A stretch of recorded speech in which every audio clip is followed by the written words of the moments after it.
On that note, let me also bring in my guests today. I'm joined in by Lieutenant General D.P. Pandey, who is a former GOC at 15 Corps of the Indian Army. Tara Kartha, who is a former director at the NSCS. Vlada Galan, who is a geostrategist on Ukraine, also joining me. Thank you so much for joining in. Vlada, if I could bring you in quickly on how Ukraine would want to assess this. I know you really can't get into the mind of Zelenskyy right now, but how will Ukraine be assessing this meet today?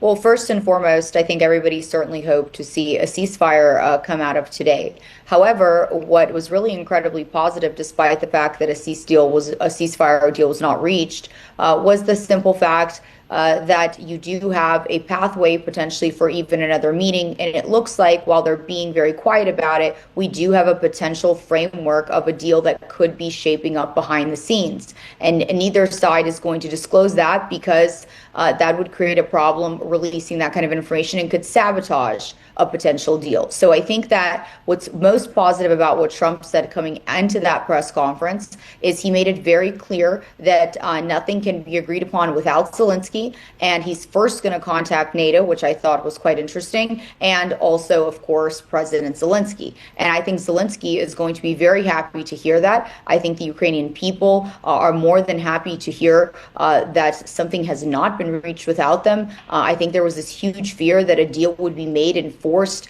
down the throat of every Ukrainian. That certainly did not happen. I even said this morning that would not happen. This is only just the first step in the right direction. And Trump said he did believe there would be a meeting coming very soon. All right, Lieutenant General D.P. Pandey, I want to bring you in on the anticipation for a ceasefire out of this entire meet, which didn't perhaps take place. But remember, the U.S. President has called it a perfect 10. How do you rate that meeting?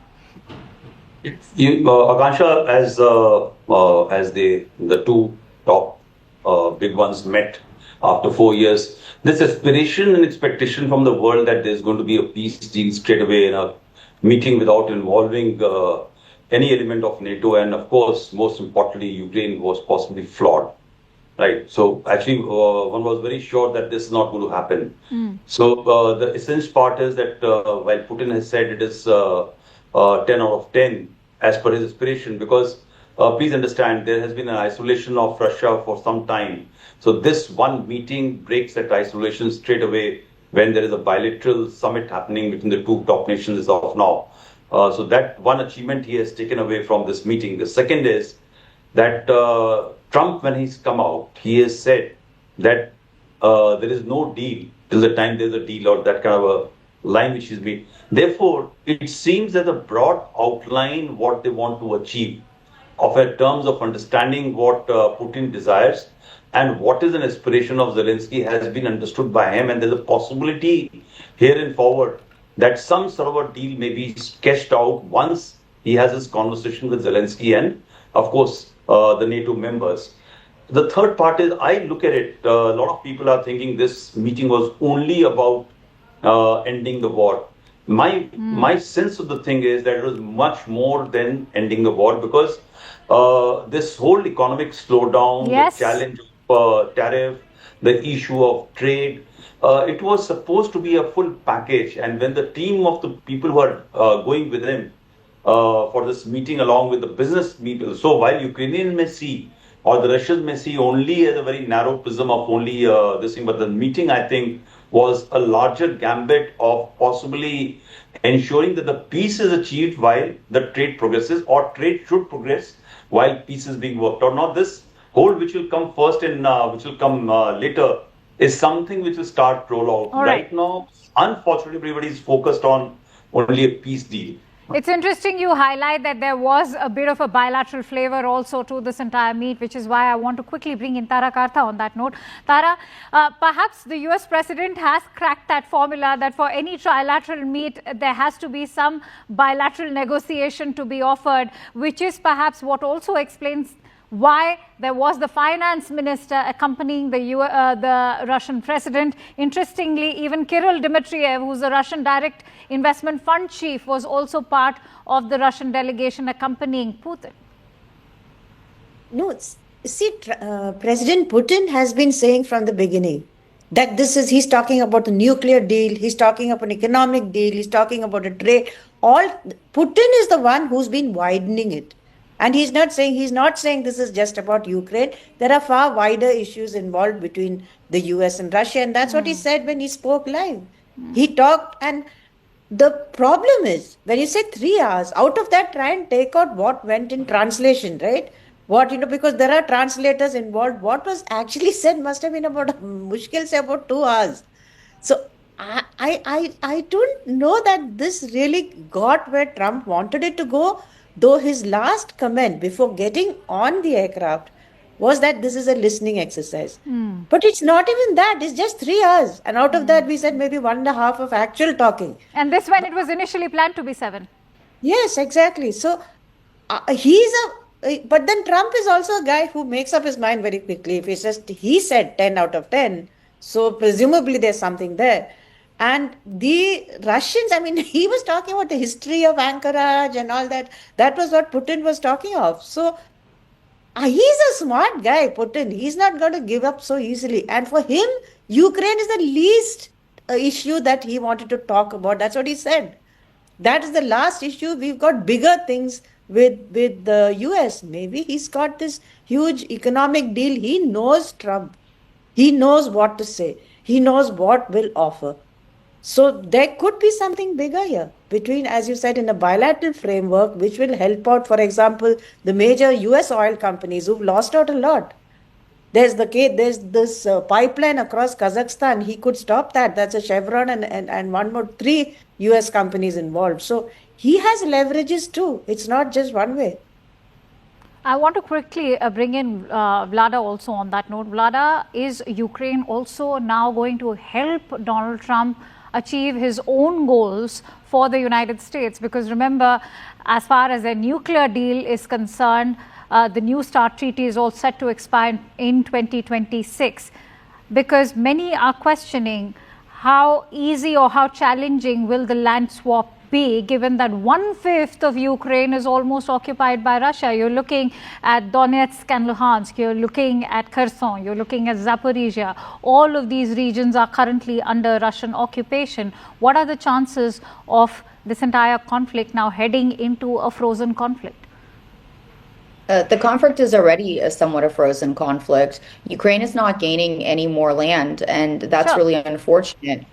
But on the flip side, the Russians also can't afford for another year to continue this war.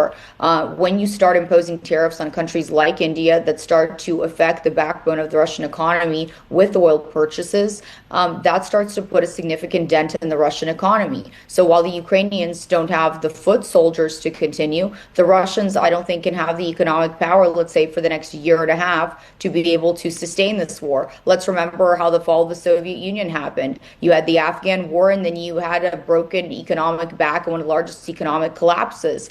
Putin doesn't want that on his legacy.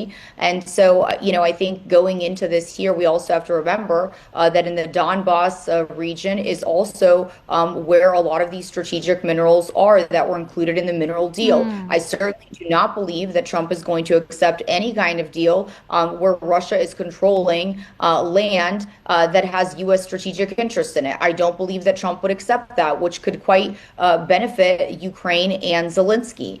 The Ukrainian people are very curious to see if there'll be a trilateral meeting that will take place after this. Everybody wants to know what's going to happen on the Trump-Zelenskyy phone call. And I think in the next 2 to 3 days, we should have some very clear answers, because if there is not talks of a meeting that, involves any part of European leadership or Ukrainian leadership, most importantly, then we're going to know that this meeting did not yield and underwhelmed in every way. But I just don't see that happening. Okay. I see there being some progress coming out of this. Lieutenant General D.P. Pandey, I want to bring you in on the India aspect. Many optimists were shelving hopes on this summit with regards to the tariffs, but nothing concrete seems to have emerged out of this entire summit, especially in pacifying the whims and fancies of the U.S. president. But having said that, the House Affairs Committee of the Dems yesterday in the United States has also condemned Donald Trump.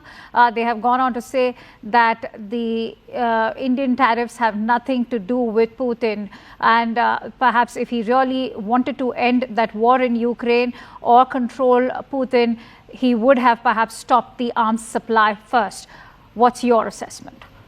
So, Vlada, I think, Akansha, I think, Vlada, possibly, I may have not heard rightly, but she made a passing mention about India buying Russian oil and possibly fueling the war. If I'm correct, I just want to put this perspective. That's why I brought in what the House Affairs Committee has said yesterday.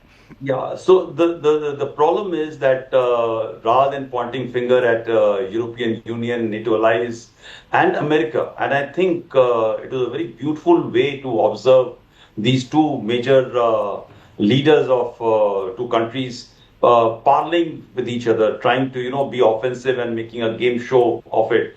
Putin came out very clearly by making a statement that Trump, since the time he's taken over, 20% of trade with Russia has increased, right? So on one side, I wish Radha would have mentioned this point that America is truly fueling the war of Russia against Ukraine, right? So that is, I think, that will be much more appropriate, because when you look at the volume in terms of money and everything, what European Union or the Ukraine so-called allies are doing to Ukraine through Russia is much more horrific than possibly what India is trying to survive for its own larger population and ensure that the economic development is on.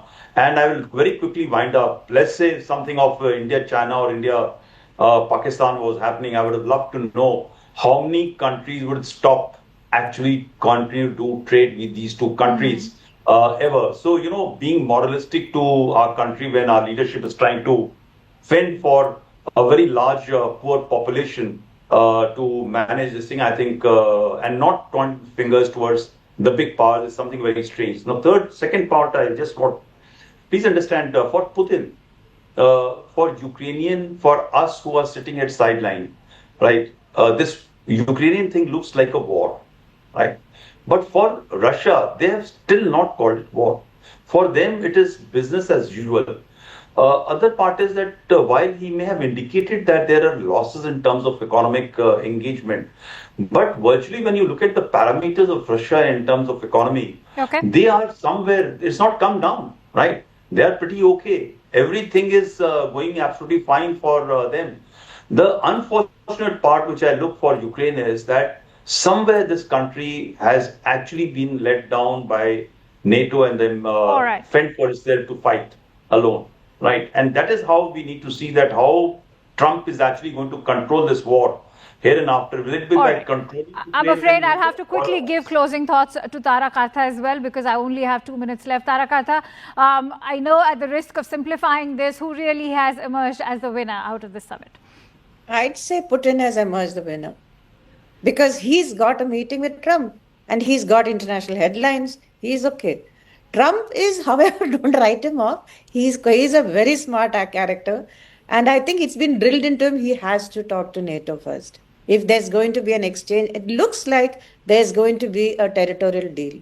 I mean, that's why he said the points were discussed, but to actually yield that territory, he has to consult NATO. And of course, as second thoughts, he said Ukraine, which is very sad, because the Ukrainians are the ones who have suffered so terribly. But let's hope cross our fingers. And the very fact that he keeps saying India, India, India, I think it's a recognition of the fact that India had a mediation role to play. I think that itself is very clear. So he's pushing you further to say that, of course, he cannot do anything to China, because if you close down the Chinese oil, oh my God, can you imagine what the price of oil would be? So that's just not possible. It's a very, like you said, right. I'm glad the House Dems raised it, but as of now, let's wait and see. India is, of course, being the lone wolf, and we'll have to see the days ahead how we actually shape up this entire relationship with Washington. They're also being guarded at the moment. Many thanks to you, Lieutenant General Pandey, Tara Kartha and Vlada for joining in on this discussion. And with that, it's a quick wrap from my end. Thank you so much for watching our special coverage on the Trump-Putin meet.